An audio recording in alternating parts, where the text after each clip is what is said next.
Bonjour et bienvenue à notre webinaire Assurance Emploi, payez-vous inutilement des cotisations pour un membre de votre famille. Avant de commencer, laissez-moi vous présenter la FCEI. La FCEI, c'est la Fédération canadienne de l'entreprise indépendante. Avec nos 109 000 membres, nous sommes la plus grande organisation de défense des intérêts des entreprises indépendantes au monde au prorata de la population. Nous sommes présents dans toutes les provinces et notre lobbying s'exerce tant au niveau fédéral, provincial que municipal. Grâce à nos conseillers, les membres de la FCEI bénéficient gratuitement de conseils pour gérer leur PME et nos membres ont accès à une panoplie de partenariats afin de réduire leurs frais courants. Mon nom est Geneviève Coupal et je suis conseillère à la FCEI depuis plus de 18 ans. Au fil de ma carrière, j'ai répondu à plus de 35 000 questions de membres de la FCEI sur des sujets touchant leur PME, dont plusieurs centaines en lien avec l'admissibilité à l'assurance emploi. L'objectif de ce webinaire est simple. Premièrement, nous verrons comment demander une décision à l'Agence du revenu du Canada pour savoir si un de vos employés est admissible à l'assurance emploi et par conséquent s'il devrait payer des cotisations. Nous verrons également les critères de l'Agence pour déterminer l'admissibilité d'un employé. Nous aborderons ensuite la façon de demander le remboursement des cotisations des 3 dernières années payées pour un employé non admissible. En effet, l'employeur et l'employé peuvent recevoir le remboursement des cotisations qu'ils ont payées. En fait, le but est de vous permettre d'avoir l'esprit tranquille. Il n'y a rien de pire qu'un employé à qui on refuse les prestations au moment où il y en a le plus de besoin. Au fil des années, j'ai parlé à de nombreux employés qui se sont vus refuser des prestations alors qu'ils étaient malades ou avaient besoin de ces prestations pour prendre le temps de guérir. Imaginez le stress de ces employés et des employeurs qui étaient certains que leur employé était couvert par l'assurance emploi. J'ai parlé à des employés qui ont payé leurs cotisations pendant plus de 20 ans pour apprendre au pire moment qu'ils n'avaient pas le droit aux prestations. C'est pour vous éviter ce genre de mauvaise surprise que nous avons préparé ce webinaire.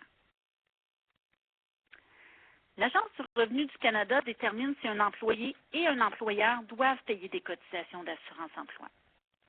Il détermine cela en vérifiant si la personne a un lien de dépendance. Qu'est-ce qu'un lien de dépendance? En fait, un lien de dépendance, c'est un lien par le sang, par exemple un enfant, un lien par le mariage, conjoint de fait ou par adoption. Donc, si vous avez une personne ayant un lien de dépendance qui travaille dans votre entreprise, vous devriez demander une décision à l'Agence du revenu du Canada. La demande de décision peut être faite par l'employeur ou l'employé, mais les deux seront concernés. Il y a 2 réponses possibles à une demande de décision, assurable ou non assurable. Voyons la première, assurable. Il a été déterminé que l'employeur et l'employé n'ont pas de lien de dépendance. Donc, il est raisonnable de croire que l'employeur aurait embauché un employé sans lien de dépendance aux mêmes conditions de travail que l'employé lié. En gros, cet employé, même s'il est un membre de la famille, il est traité comme tous les autres employés. Son emploi est donc assurable et il doit payer des cotisations. Deuxième cas de figure, décision non assurable.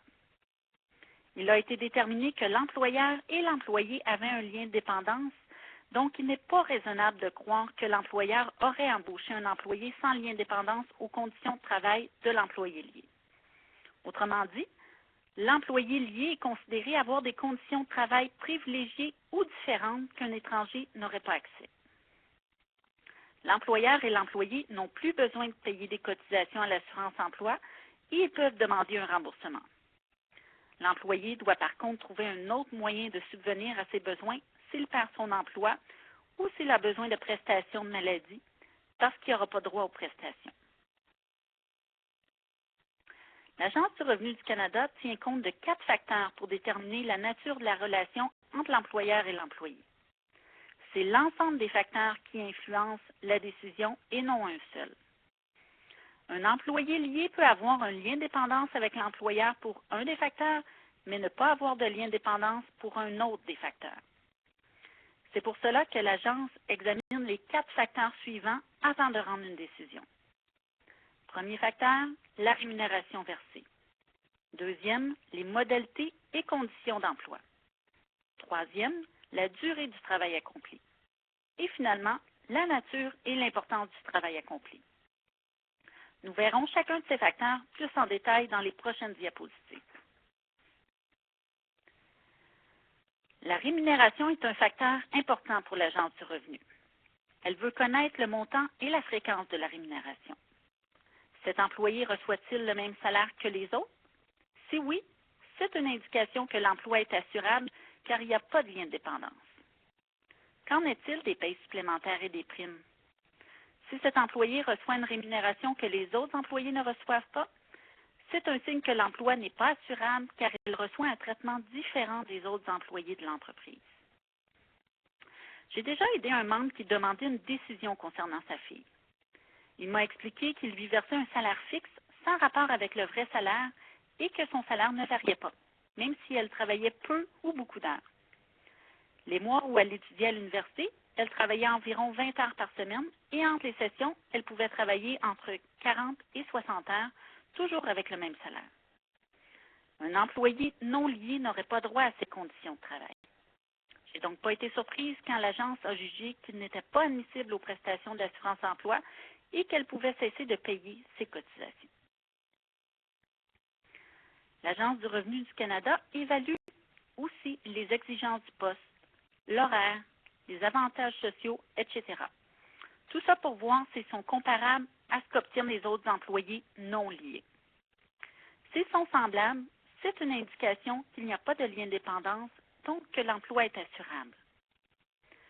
Cependant, si cet employé bénéficie d'horaires de travail différents, s'il n'a pas besoin de puncher, comme on dit, c'est un gros signe qu'il y a un lien de dépendance, donc que l'emploi est non assurable.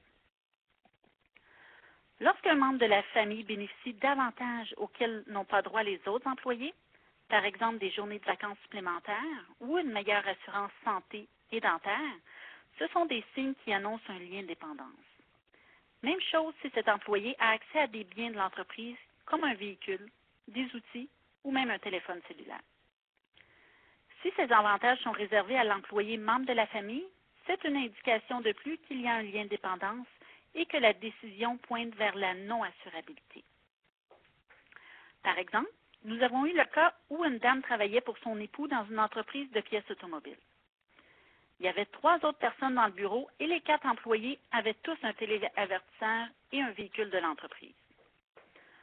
Par conséquent, cette dame était traitée sur le même pied d'égalité que les autres employés. On voit ici l'importance de tenir compte de tous les facteurs avant de rendre une décision. La durée du travail est le 3e facteur qu'examine l'agence. Elle regarde le moment où l'embauche a eu lieu et la durée de l'embauche. Est-ce qu'elle correspond au cycle économique de l'entreprise? C'est-à-dire, est-ce que l'entreprise embauche normalement des employés à cette période de l'année? Si la réponse est non, on peut soupçonner un lien de dépendance, donc un emploi non assurable. Un poste qui a été créé spécialement pour un membre de la famille indique un lien de dépendance. Les normes du travail dans la plupart des provinces encadrent les préavis de départ et les indemnités de cessation d'emploi. Alors, lorsqu'un employé commence son emploi et le termine à des intervalles qui diffèrent des autres modèles d'embauche dans l'entreprise, l'agence en tient compte dans sa décision. J'ai eu le cas d'une femme qui exploitait une petite boulangerie. Comme sa période achalandée allait de mai à octobre, c'est aussi à ce moment qu'elle embauchait et remerciait ses employés. Mais elle a recruté sa sœur pour qu'elle l'aide avec la tenue de livre et la préparation de ses produits de façon intermittente. Une semaine, elle travaillait, un mois, elle ne venait pas, et ce, pendant 6 mois. La propriétaire a expliqué qu'elle ne pouvait embaucher une autre personne parce qu'elle ne pouvait pas garantir les heures de travail. C'est un bon indice que la sœur de cette dame n'aurait probablement pas été admissible aux prestations d'assurance-emploi. La nature et l'importance du travail accompli sont aussi des facteurs qui influencent la décision de l'agence. Le membre de la famille joue-t-il un rôle important pour l'entreprise ou au contraire, son poste est-il accessoire ou superflu? Un poste essentiel à l'entreprise est un signe qu'il n'y a pas de lien de dépendance, donc assurable. Si par contre ce poste n'existait pas avant ou si l'employeur n'a pas l'intention de remplacer le membre de la famille après son départ, c'est un signe qu'il y a un lien de dépendance et que l'emploi pourrait être considéré comme non assurable. L'Agence du revenu du Canada peut aussi poser des questions sur les compétences et l'expérience de ce membre de la famille pour voir si elles correspondent à ce qui est demandé aux autres employés qui ne font pas partie de la famille. Un membre m'a expliqué un jour qu'il avait embauché son fils pour répondre au téléphone et faire des inventaires 2 fois par semaine. Quand son fils a quitté son emploi, il ne l'a pas remplacé parce que cet emploi-là, il l'avait créé que pour son fils, pour qu'il puisse se faire un peu d'argent de poche et qu'il puisse démontrer qu'il avait une expérience de travail dans son CV. Voilà un indice clair qu'il y avait là un lien de dépendance. Fait intéressant, par contre, comme ce père avait imposé un horaire fixe et un salaire correspondant au peu d'expérience de son fils, l'agence a tranché que cet employé était admissible aux prestations d'assurance-emploi. D'où l'importance de tenir compte de tous les critères pour vérifier l'assurabilité d'un employé. Et je vous le répète, seule l'agence peut rendre une décision sur ces critères. Je vous présente le cas de Bob, qui travaille dans la cour à bois de son frère comme vendeur depuis 3 ans. Son horaire de travail est du mardi au samedi de 8h à 16h30. Comme les autres vendeurs, il reçoit un salaire de base plus une commission pour chaque nouveau compte client. Bob bénéficie également d'un téléphone cellulaire comme tous ses collègues et il n'assume aucune autre responsabilité dans l'entreprise. Ses heures supplémentaires sont payées et s'il atteint ses objectifs de vente, il a droit à la prime annuelle. Quand il a été embauché, Bob avait besoin d'un emploi et il n'avait aucune expérience. Mais maintenant, s'il partait, son frère devrait embaucher quelqu'un pour le remplacer. Donc, les conditions de travail de Bob semblent pointer dans la direction que son emploi est assurable car il est traité comme tous les autres travailleurs de l'entreprise. Voici maintenant l'histoire de Charles. Lui aussi travaille dans la cour à bois de son frère, mais comme gérant. Depuis ses débuts, il y a 6 ans, ses horaires de travail ont été variables et fixés en fonction des besoins de l'entreprise. Dans le cadre de son travail, Charles agit comme bras droit de son frère dans tous les domaines de gestion de l'entreprise. Il s'occupe des employés, il paye les factures et règle les plaintes des clients. Le salaire de Charles est plus élevé que celui de l'autre gérant dans l'entreprise parce que son frère voulait être certain qu'il gagne bien sa vie. En plus, lui et sa famille ont droit à une assurance santé et dentaire plus importante que tous les autres travailleurs. Pour les vacances, il n'y a pas de nombre de journées préétablies. Il prend ses vacances selon ses besoins. Et s'il quittait l'entreprise, son frère ne le remplacerait pas immédiatement. Il lui faudrait prendre le temps d'évaluer s'il devait embaucher 1 ou 2 personnes pour remplacer Charles. Donc, dans ce cas-ci, les conditions de travail de Charles semblent indiquer que son emploi est non assurable car il n'a pas les mêmes conditions de travail que les autres travailleurs dans l'entreprise. Maintenant que vous connaissez les critères de décision de l'agence, voyons comment faire une demande de décision. Le processus est simple et on peut vous aider à remplir la demande, et ce, tout à fait gratuitement. Plusieurs entreprises demandent des milliers de dollars pour le faire à votre place, mais en y mettant un peu de votre temps et avec l'aide d'un conseiller de la SCI, vous pouvez le faire vous-même très facilement. La première étape consiste à remplir le formulaire de demande. Après le webinaire, je vous enverrai par courriel le formulaire ainsi que les informations pour vous aider à remplir et le soumettre à l'agence. Vous aurez le choix de le transmettre à l'agence par courrier, par télécopieur ou en passant par mon dossier d'entreprise. Même s'il est tout à fait optionnel, plusieurs propriétaires d'entreprises accompagnent le formulaire d'une lettre de présentation où ils expliquent les conditions de travail de l'employé. Cette lettre est utile pour avoir en main tous les détails lorsque vous parlerez avec l'agence par la suite. Nous avons un modèle de lettre qu'on peut vous fournir aux ressources aux entreprises. Une fois que le formulaire a été soumis, il ne reste qu'à attendre l'appel de l'Agence du revenu du Canada qui vous posera des questions ainsi qu'à votre employé lié. C'est là que la lettre de présentation est utile parce que vous aurez tous les deux en main les détails et ce sera plus facile de répondre aux questions. Environ 3 mois plus tard, vous et votre employé recevrez par la poste la décision de l'agence. Vous aurez ensuite 90 jours pour faire appel si la décision ne vous est pas favorable. Encore là, un conseiller pourra vous aider dans la rédaction de votre lettre si la décision ne semble pas correspondre à votre réalité. Vous pouvez faire la demande de décision en tout temps, mais la date limite annuelle est le 30 juin.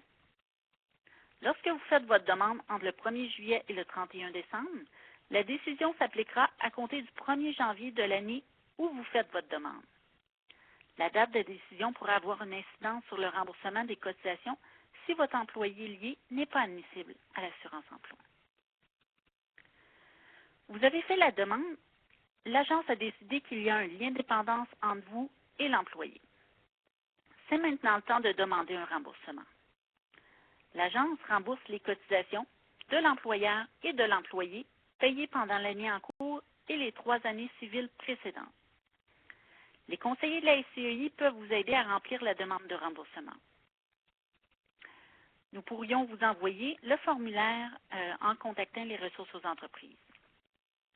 Vous devrez calculer combien vous et votre employé avez payé en cotisation au cours des 3 dernières années.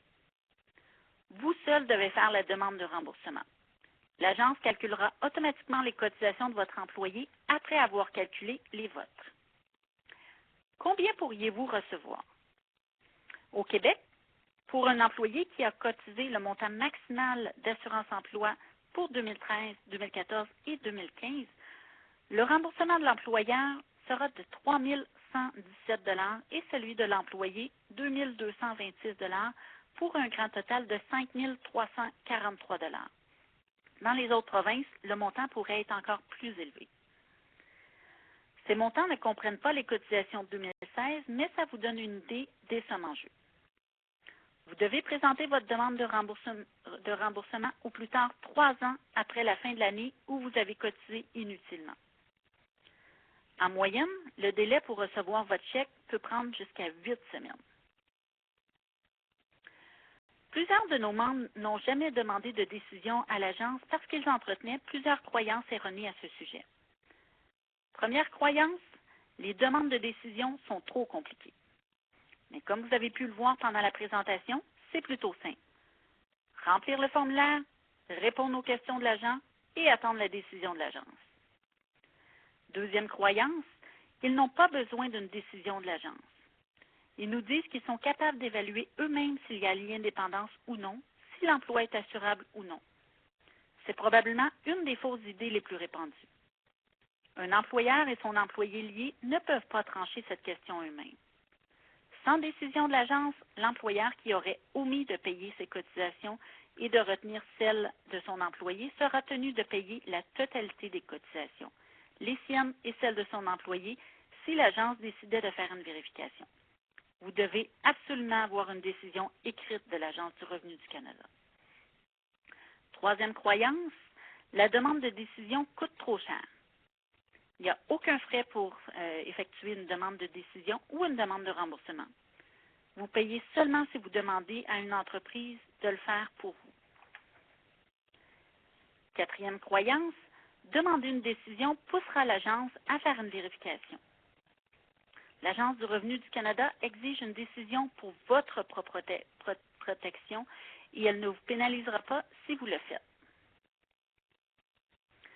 Voilà qui conclut notre webinaire sur l'assurance emploi pour les employés, membres de la famille ou conjoints.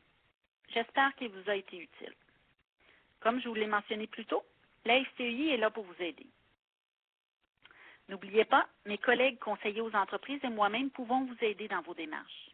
Appelez-nous ou écrivez-nous. Vous n'avez qu'à mentionner que vous avez participé à ce webinaire. Merci de votre attention.